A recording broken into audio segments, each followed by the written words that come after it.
Generating traffic and sales can be a challenge for online merchants. But selling on the Walmart Marketplace puts your products in front of millions of customers who shop on Walmart.com. And right now, sellers who join Walmart Marketplace can save up to 50% on referral and fulfillment fees for the first 90 days. So get started today. Head over to marketplace.walmart.com/savings. That's marketplace.walmart.com/savings. Today's podcast is sponsored by SLI Systems, providers of intelligent site search and navigation solutions. Learn more at sli-systems.com and listen to their interviews at ecommercepodcast.com.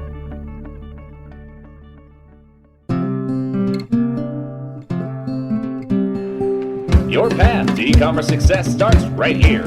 You're listening to Practical E-commerce, the podcast for e-commerce results.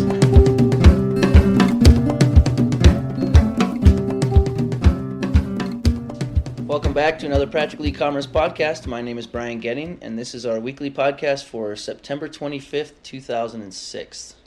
This week we're going to start tackling the rather large topic of email marketing. This is actually going to be the first in a series of podcasts where our contributing editor, Mitch Bettis, had a chance to speak with the co-founder of a company called Emma, whose name is Clint Smith. And, for those who don't know Emma, it's a company that does email marketing.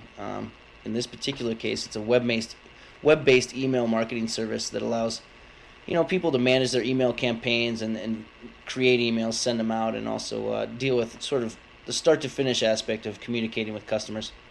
So this week, Mitch and Clint Smith will be talking about various tips for improving email campaigns and talking that age-old question of HTML email versus text-based email. So I'm going to go ahead and turn this over to Mitch Bettis, who is speaking with Clint Smith once again. Let's begin by perhaps talking about some tips that you might advise an e-commerce owner about regarding conducting an effective email marketing campaign. Are there some tips that you coach people on to create better-looking emails?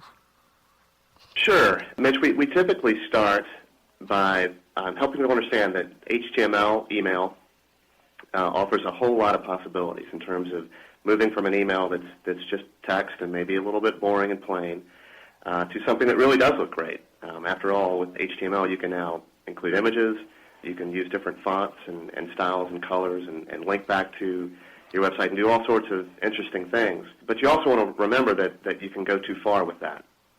And I guess our main tip is to think about the overall style, think about the style of your website, the style of your business in general, and try to create a framework for emails that matches that. And so part of our, one of our primary tips about all of this is to be consistent and not try to do too many wild and crazy things just because you can. We encourage people, for example, to do something very basic like choose a font style and try to stick with that because at the end of the day you want to create an email that looks great but is also very readable, that readers will appreciate and be able to get through without too much trouble, and that visually has some real nice formatting to it.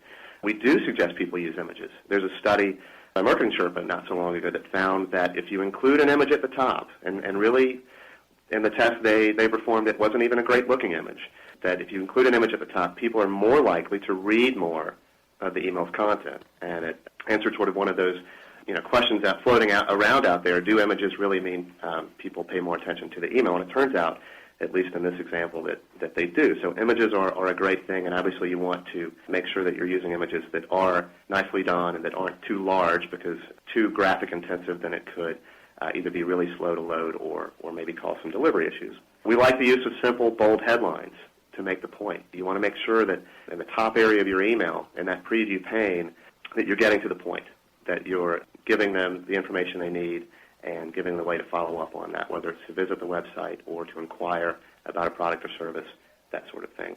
And I guess one of the other tips is not to be overwhelmed by any of this. A lot of small businesses think that email sounds great, they want to do it, but they're completely overwhelmed by the idea of putting an entire newsletter together.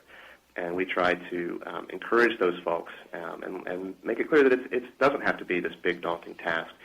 Really the key to an effective email from the content side is to say something of value to your readers, to your customers, to your members.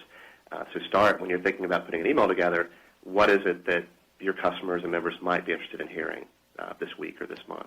On the issue of images, on some level there's always the concern that modern-day email clients frequently have an image blocker in terms of the emails that they receive. Are there tips, tricks, recommendations?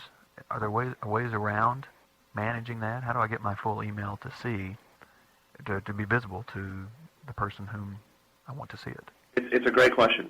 And when we talk about design and designing a great email, it isn't just about designing the full HTML version and having great-looking pictures. You have to understand that you're really designing for several different possibilities. One possibility is that someone receives your emails just the way you want them to, in the full-on, graphically enhanced version, and they're seeing just what you want them to see. Certainly, some email clients either aren't capable of receiving HTML or someone has that capability turned off, and they will receive a plain text version. So you have to make sure that in addition to the pretty email you've put together, that you are also devoting a little time to the plain one that may be delivered in cases where the HTML can't be. And, of course, like you say, there's some clients that have images blocked by default, and you have to prepare for that possibility as well. And so remember that in a case where someone doesn't initially see the images, will they still see enough of the email to get the point and to take action on that? Certainly, service providers can help on that front. They can help make sure that your images aren't big enough to cause problems, that we're proofing things for you to help make sure that delivery isn't a big issue. But a lot of that also has to do with the quality of your list. Most email clients now put a lot more power in the hands of the recipient. You're the one who decides whether or not those images show up and whether or not they show up from this point forward. So a lot of the tips that we offer people about improving delivery, improving the overall results that you get from email, it starts and ends really with the quality of your list. If you're sending to people who know you and respect you and want to receive your emails, then they're going to be most likely to choose to see the images and, of course, act on the email at the end of the day. And that's going to wrap it up for our weekly podcast this week, of the week of September 25th, 2006.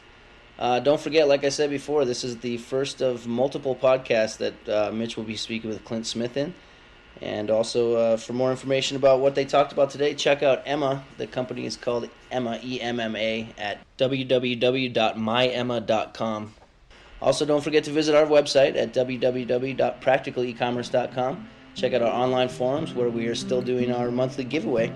And from all of us here at Practical E-Commerce Magazine, thank you for listening, and we'll see you again next week.